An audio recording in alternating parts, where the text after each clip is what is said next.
ಬೆಂಗಳೂರಿನಲ್ಲಿ ಕಾಣೆಯಾಗಿದ್ದ 2.5 ವರ್ಷದ ಹೆಣ್ಣು ಮಗು ಸುರಕ್ಷಿತವಾಗಿ ಪತ್ತೆಯಾಗಿದೆ. ವಯಾಲಿಕಾವಲ್ನ ದೇವಯ್ಯ ಪಾರ್ಕ್ ಬಳಿ ಮಗು ನವ್ಯ ಪತ್ತೆಯಾಗಿದೆ. ಮಹಿಳೆಯೊಬ್ಬರ ಜೊತೆ ಬೆಳಗ್ಗೆ 7 ಗಂಟೆ ಸುಮಾರಿಗೆ ಮಗು ಪತ್ತೆಯಾಗಿದೆ. ವಯಾಲಿಕಾವಲ್ ಪೊಲೀಸರು ಮಿಂಚಿನ ಕಾರ್ಯಾಚರಣೆ ನಡೆಸಿ ಮಗುವನ್ನು ರಕ್ಷಿಸಿದ್ದಾರೆ. ದಿವ್ಯಾ ಭಾರತಿ ಹಾಗೂ ಲೋಕೇಶ್ ದಂಪತಿಯ ಪುತ್ರಿ ನವ್ಯ ನಿನ್ನೆ ಬೆಳಗ್ಗೆ 9:30ರ ಸುಮಾರಿಗೆ ಮಲ್ಲೇಶ್ವರಂನ ಪೈಪ್ಲೈನ್ ರಸ್ತೆಯ ಮಕ್ಕಳ ಮಾರಮ್ಮ ದೇವಸ್ಥಾನದ ಬಳಿ ಮಗುವನ್ನ ಕಿಡ್ನಾಪ್ ಮಾಡಲಾಗಿತ್ತು. ಮಗುವನ್ನ ಕರೆದುಕೊಂಡು ಹೋಗಿದ್ದ ಮಹಿಳೆಯ ವಿಚಾರಣೆ ನಡೆಯುತ್ತಿದ್ದು, ಮತ್ತಷ್ಟು ಮಾಹಿತಿ ತನಿಖೆ ಬಳಿಕ ಗೊತ್ತಾಗಬೇಕಿದೆ.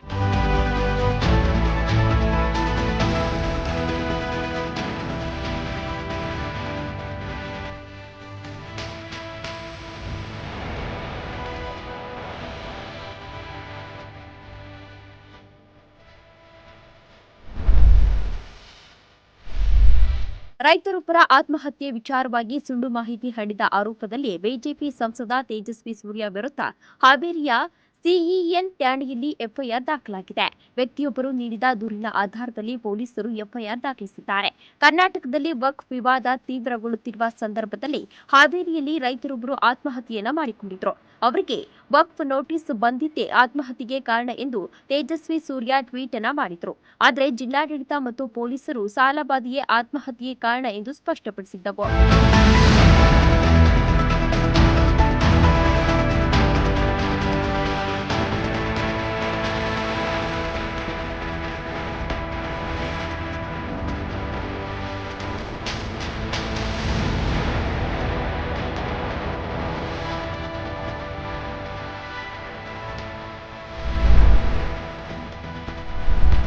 ವಿಜಯಪುರದಿಂದ ಆರಂಭವಾದ ವಕ್ಫ್ ಆಸ್ತಿ ವಿವಾದ ರಾಜ್ಯಾದ್ಯಂತ ಹಬ್ಬಿಕೊಂಡಿದೆ.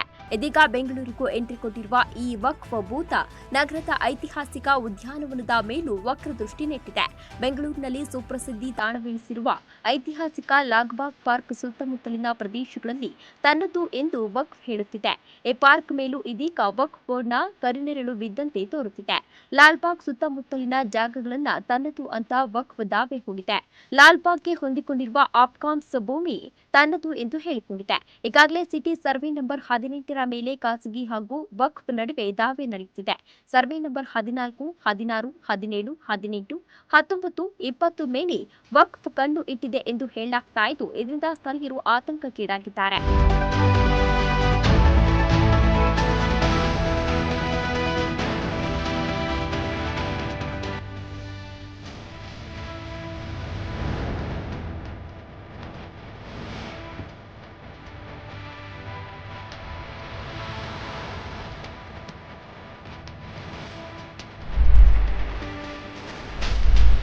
ಬೆಂಗಳೂರಿನಲ್ಲಿ ಉಂಡ ಮನೆಗೆ ಕನ್ನ ಹಾಕಿದ್ದಾರೆ. ಸಂಪಿಗೆ ಥಿಯೇಟರ್ ಮಾಲೀಕನ ಮನೆಯಲ್ಲೇ ಕಳ್ಳತನವಾಗಿದ್ದು, ಮಾಲೀಕ ನಾಗೇಶ್ನನ್ನೇ ಕಟ್ಟಿಹಾಕಿ ಮನೆಗೆಲಸದವರು ಕಳ್ಳತನವನ್ನ ಮಾಡಿದ್ದಾರೆ.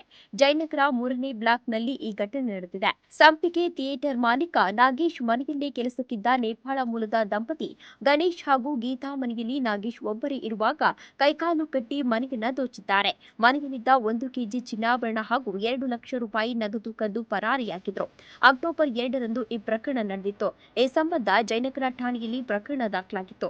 ಇದೀಗ ಜಯನಗರ ಪೊಲೀಸರು ಪ್ರಕರಣ ಭೇದಿಸಿದ್ದು, ಮುಂಬೈನಲ್ಲಿ ಖತರ್ನಾಕ್ ದಂಪತಿಯನ್ನ ಅರೆಸ್ಟ್ ಮಾಡಿದ್ದಾರೆ.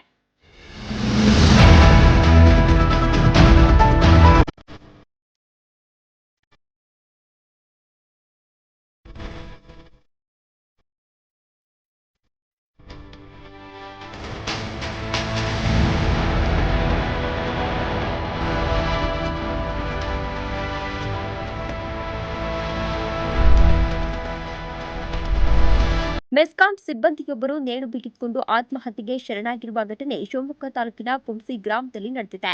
38 ವರ್ಷದ ನಂದೀಶ್ ಮೃತ ದುರ್ದೈವಿಯಾಗಿದ್ದು, ಕುಂಸಿ ಗ್ರಾಮದ ಮೆಸ್ಕಾಂ ಕ್ವಾರ್ಟರ್ಸ್ನ ಮನೆಯಲ್ಲಿ ನೇಣಿಗೆ ಶರಣಾಗಿದ್ದಾರೆ. ಕೆಲಸದ ಒತ್ತಡದ ಹಿನ್ನೆಲೆ ಆತ್ಮಹತ್ಯೆ ಮಾಡಿಕೊಂಡಿದ್ದಾರೆ ಎಂಬ ಶಂಕೆಯನ್ನು ಕುಟುಂಬಸ್ಥರು ವ್ಯಕ್ತಪಡಿಸಿದ್ದು, ನಂದೀಶ್ ಸಾವಿಗೆ ಇನ್ನೂ ನಿಖರ ಕಾರಣ ತಿಳಿದು ಬಂದಿಲ್ಲ. ಸ್ಥಳಕ್ಕೆ ಕುಂಸಿ ಠಾಣೆಯ ಪೊಲೀಸರು ಭೇಟಿ ನೀಡಿ ಪರಿಶೀಲನೆಯನ್ನು ನಡೆಸಿದ್ದಾರೆ.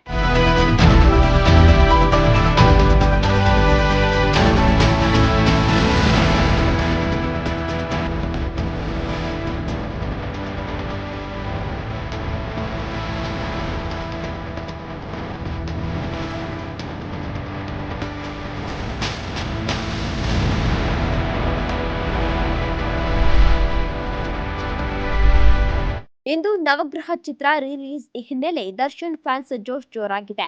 ನಗರದ ಪ್ರಸನ್ನ ಥಿಯೇಟರ್ನಲ್ಲಿ 16 ವರ್ಷಗಳ ಬಳಿಕ ನವಗ್ರಹ ಸಿನಿಮಾ ರಿಲೀಸ್ ಆಗ್ತಿದ್ದು, ದರ್ಶನ್ ಅಭಿಮಾನಿಗಳು ಪಟಾಕಿ ಹೊಡೆದು ಕುಂಬಳಕಾಯಿ ಒಡೆದು ಸಂಭ್ರಮಿಸಿದ್ದಾರೆ.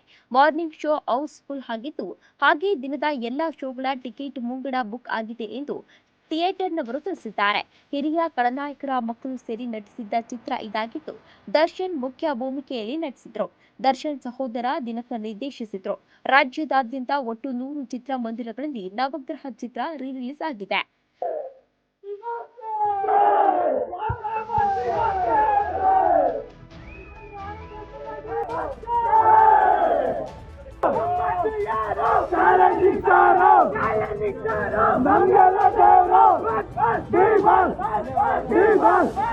Viva!